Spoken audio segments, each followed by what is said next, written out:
जब Barack Obama ने Iran से अपना ड्रोन वापस मांगा और ईरान ने कहा नहीं देंगे, asked for it back. America का सबसे गुप्त ड्रोन। 1-2 मिनट में आपको बताता हूं कि ईरान किस तरह से इस युद्ध में इतने दिन तक कैसे इतनी सुपर पावर्स के सामने टिका रहा है। मतलब वैसे ही जज्बा नहीं है जान देने का कि वो टेक्नोलॉजी में कितना आगे है। 2011 में दिसंबर में एक ड्रोन जो अमेरिका की एक गुप्त आई, इनविजिबल आई जिसको माना जाता था, वो ईरान के ऊपर उड़ रहा था, पश्चिमी ईरान के ऊपर। ईरान ने वो हैक कर लिया। मतलब लोग क्या करते हैं, नॉर्मली गिराते हैं, उसको शूट करते हैं, गोली मार के गिराते हैं। ईरान ने जो था ना उसका जीपीएस सिस्टम हैक करके वो ड्रोन सही सलामत नीचे उतार लिया।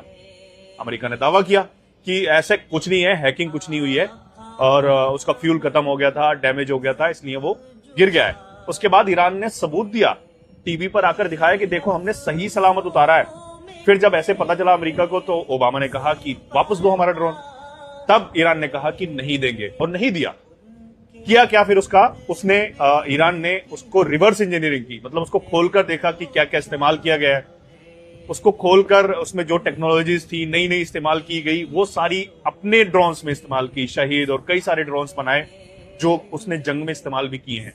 और अभी हाल ही के वॉर में जो F-35 फाइटर जेट, जिसको अमेरिका ने दावा किया कि कोई डिटेक्ट नहीं कर सकता रडार पे, हम तो कहीं भी जाके घुस के मार देंगे, कोई पता नहीं लगा सकता कि हमारा फाइटर जेट उड़ कहां रहा है। तब ईरान ने क्या किया, कैसे नहीं पता लगा सकते, एक हीट डिटेक्टर बनाया। रडार क्या होता है ना, आवाज से, फाइटर जेट की आवाज से उसको डिटेक्ट करता है, उसकी लोकेशन को। अब रडार में वो उसकी आवाज नहीं आ रही थी तो कोई डिटेक्ट नहीं कर पा रहा था, लेकिन ईरान ने उसका हल निकाल लिया कि तुम आवाज से ही तो डिटेक्ट नहीं करने दोगे ना, लेकिन इंजन की हीट से थोड़ी ना रोक लोगे।